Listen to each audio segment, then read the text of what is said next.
I've been programming a computer-simulated goblin society. Some goblins wander around during the day and others stand guard. And at nighttime, they light torches around their encampment and go to sleep. It's a quaint, peaceful life. And that's obviously a huge problem because life as a goblin should be a living hell of which the only escape is death. So this time around, we're going to split the world into territories and make the goblins hate each other because f*** them. You know, I made them, so I decide. I'm Code for Broke, the same Code for Broke that I've always been, making a game called Basterd Sword because there ain't no father to his style. That's why he the old dirty bastard. Now, as it stands, all goblins belong to a single faction called Goblins. And obviously, Goblin Society is a little more nuanced than that, so let's first separate it into two different tribes, which I'll temporarily call Crips and Bloods. Or if you prefer, Libs and Chuds.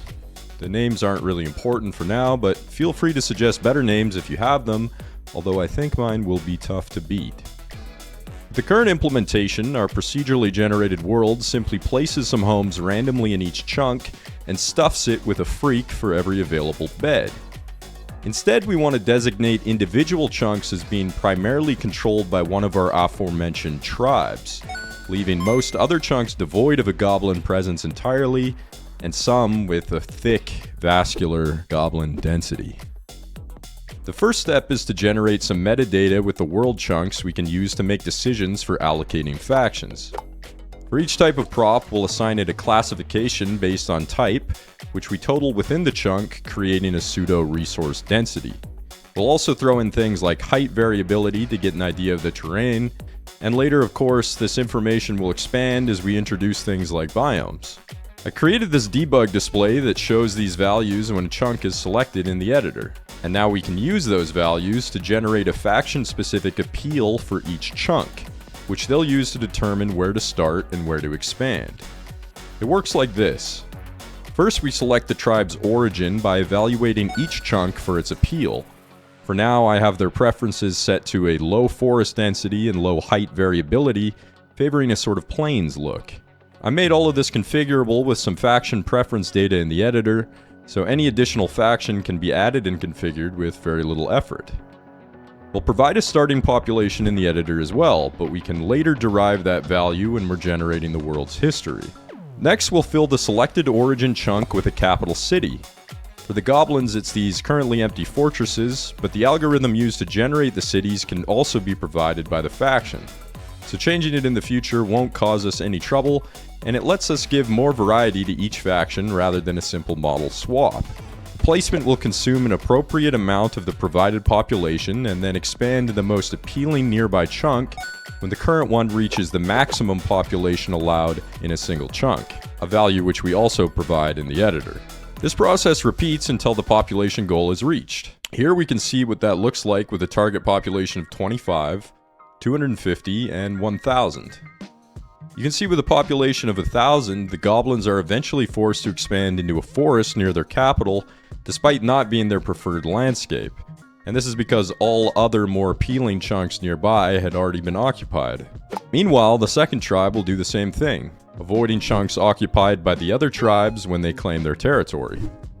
When we're generating history later on, we can have this happen in turns like a game of Catan and simulate the interaction between the factions year by year in order to get a result that feels more natural. The placement of structures within each chunk still needs a lot of work, but now at a glance, compared to before, we get these denser clusters of goblin buildings that more closely resemble villages. In the debug display, we can see if a chunk is occupied and the layout of plots the houses are using. In the future, wild animals and certain monsters will use their own unique system that allows them to integrate more seamlessly with these higher society races, like the disgusting, smelly, subhuman monsters we're looking at now. I reintegrated the mob generation code from the last video since our world generation had been massively altered, but now the boys are back and better than ever. Named after my lovely Patreon subscribers, and of course, they're still hard at work following their nightly behavioral routines.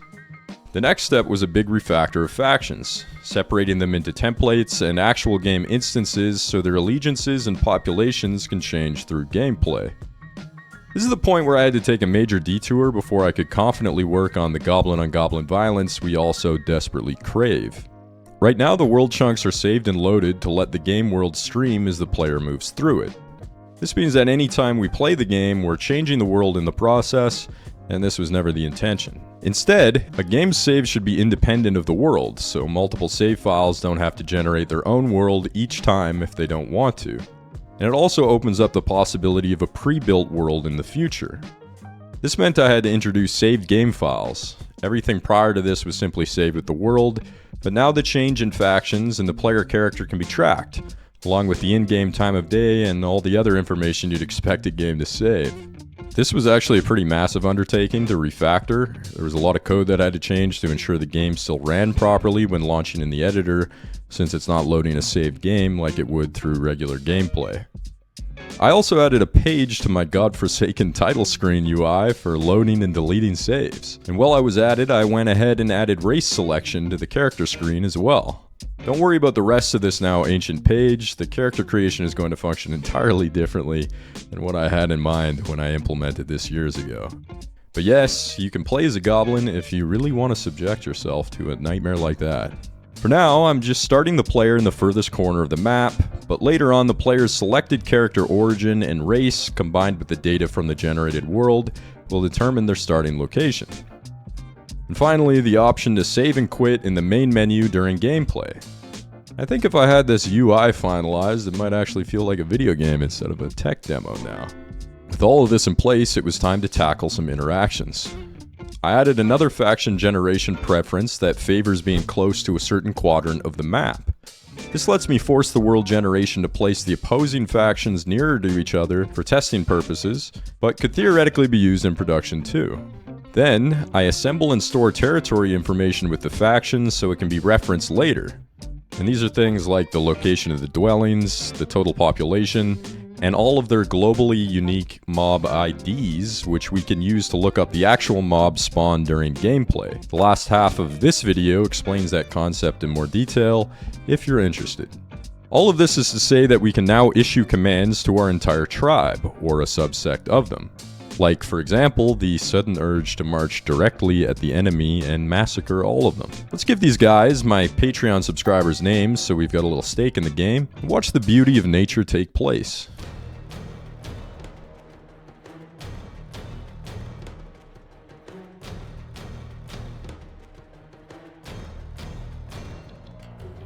Now this was a command I issued myself with an editor button, but with a little more effort we'll have factions planning raids on their own, forming hunting parties, ambushes, and even hosting non-combat related events like some kind of twisted goblin ceremony where they huff gas and cut off each other's heads or something like that.